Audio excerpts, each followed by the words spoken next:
Today we're going to take a look at Daredevil Omnibus Volume 1 by Ed Brubaker. It has a 608 page count and the cover price of $100. Let's get into this omnibus review.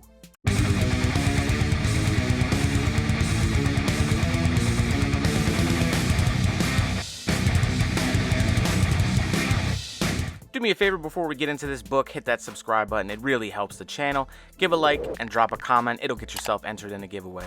Now this is the DM variant cover here. You get artwork from David Finch. On the back you get the covers of the issues collected, which is always great to have on the dust jacket here. So let's slip the dust jacket off and take a look at the inside flaps. On the left hand side you'll have a build-up of the Bendis run and what leads into this Brubaker stuff here, and on the right hand side a list of the creators. And this has a absolutely beautiful wraparound cover from issue 85 with artwork from Lark, which has that great gritty vibe to it, the rainy night with Daredevil jumping through the sky, man. So this kind of has the same artwork style as the Bendis run had, which I really enjoyed, that gritty look.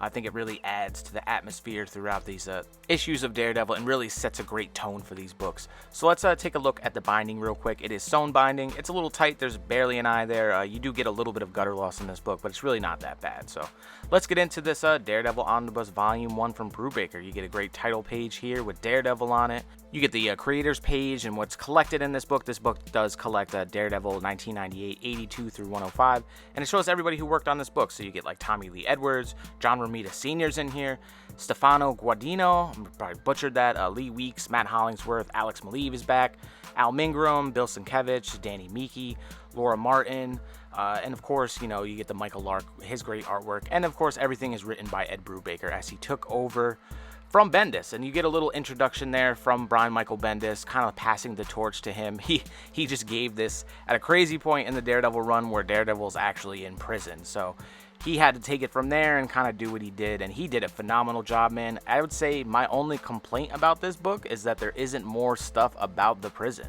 You know, I do wish kind of the stuff with Murdock at Rikers Island was expanded on a little bit more, but it was really great. I mean, you get the Devil in Cell Block D, which is just a phenomenal storyline, man. Matt Murdock is in prison, in protective custody, but with everything going on in the prison, like the smells and the noise, it's making his heightened senses go crazy, so he's just having a horrible time there, man. He's having trouble sleeping for more than like 10 minutes at a time.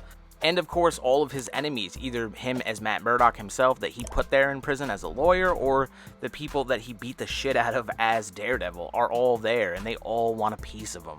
So it is a very dangerous situation for Murdock at this time. And then Foggy Nelson makes Murdock aware that they are trying to put him in General Pop with Kingpin and the other villains of Hell's Kitchen. But while in solitary, Foggy Nelson is attacked, actually, and he's like shanked a bunch of times, and there's nothing Murdock can do to help him. So Murdock then thinks that, you know, Foggy Nelson is dead, and it ends up like they go into a funeral for him and all this stuff, and he's thought to be dead, which you'll find out later in the story something actually happened. But man, Murdock comes back to the prison and he just starts running that shit. He's fucking everybody up. He's beating the shit out of all these prisoners. He's trying to find out who put this hit on Foggy Nelson.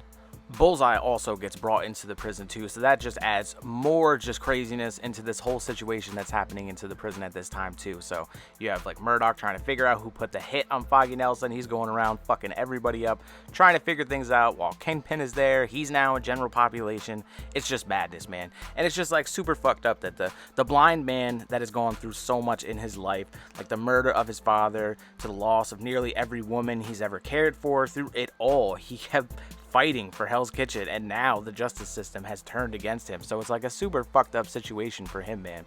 So later on in the prison story here, you end up getting Murdock. He's gonna meet up with Kingpin in the yard, and the one dude, Black Tarantula, he like gives him a little shank, just to, you know, just in case that him and Kingpin need to get at it in the yard. But you know, Kingpin knows that he has a shank, and he's asking him questions about everything with the hit on Foggy Nelson. And because he can, his heightened senses, he can tell like by his heartbeat that, you know, Kingpin wasn't involved with it. He has no idea who was involved with it.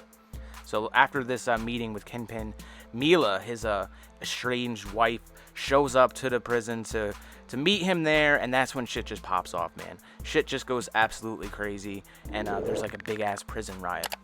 Something else just to note too is that like the Punisher actually like got himself put in prison just so he could see and witness Murdock just go through all this craziness.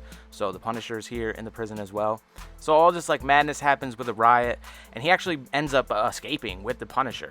Punisher uses Matt Murdock as a hostage, and they like take a helicopter out of there, which is pretty sick. And once he's out, he finds the Daredevil that's been impersonating him, and it turns out that it's actually the Iron Fist. So that was kind of a cool little thing that the Iron Fist had just been going around. And then you get the secret life of Foggy Nelson. So Foggy Nelson actually didn't die when he was attacked in the prison. And, you know, Matt Murdock won't find this out for way later in the book. So he just really thinks that, you know, Foggy Nelson is dead.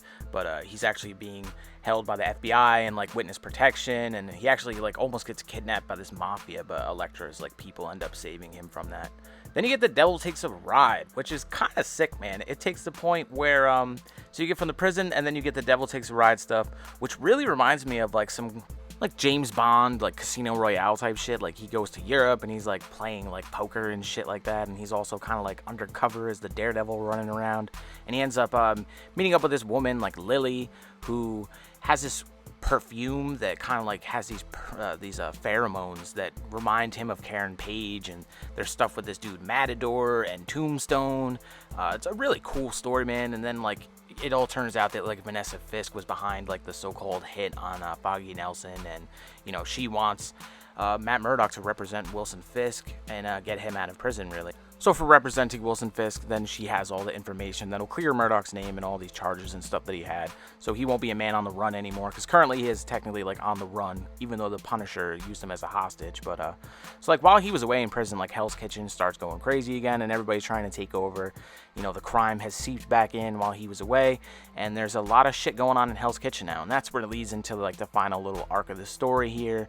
And you know, he is back. He's a free man. All the charges have been dropped against him. You know, it's time for him to get back to the streets and start cleaning up with, like, what's been going on. There's all these synchronized crimes happening, and there's actually, like, just people just acting out of the norm. So, like, Melvin Potter, for one, he, like, kills people in his prison. He ends up escaping when he's being transported to another place. So the Gladiator is back, and he's acting, like, not his usual self. Because this dude, like, he kind of, like, gave up crime, and he doesn't want to do this stuff anymore. So Murdock was wondering why, like, all this shit is happening, and then it turns out that Larry Cranston is back, Mr. Fear, and he's actually like using this fear gas to poison people. Like he poisoned Melvin Potter, which made him go insane and go back to his gladiator ways.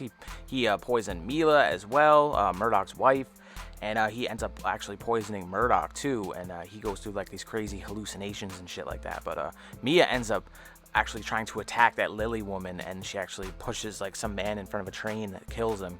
So she's like arrested for murder.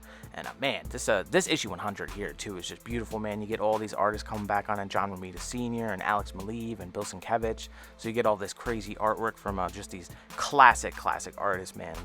This is just a really good issue here. But so Mia is like arrested. She ends up beating actually a nurse with a lamp, like damn near to death. And so she is basically fucked right now, and she might be going to prison for the rest of her life. So Murdock is really getting to a dark point, man. He's like torturing people. He's got somebody, I think it's Ox. He's chained up, and Murdock has like these torches, and he's just like burning the shit out of them. So that's like super fucked up, man. He's just in this dark space, man. Yeah, this shit right here. It's crazy. But I love the Mask of the Phantasm vibes of Mr. Fear, and like kind of like the Scarecrow vibe with the fear gas he uses too. That's all pretty cool. That cover there is really sick looking. But man, I mean, this just ends so well. Mr. Fear ends up like letting everybody know kind of what his scheme of things. So like Mila is free, but you know there's no cure for this poison, so she's kind of just gonna have to deal with this like insanity for the rest of her life, which is fucking super sad, man. So like Murdock's life just always in the shits, man. But love all the great extras you have in the back here. I mean, I love this book, and I need to find the volume 2 actually, because I don't have it. So let me know what you think about this book down in the comments, and as always, thank you for watching. When we hit 1,000 subscribers, we are giving away Thor by Walter Simonson Omnibus and a mystery slab. All you got to do to get yourself entered in the giveaway is be subscribed to the channel, like and comment on a video where I mentioned this giveaway. When we hit 1,000 subs, I'll use a random comment generator to announce the winner. Good luck!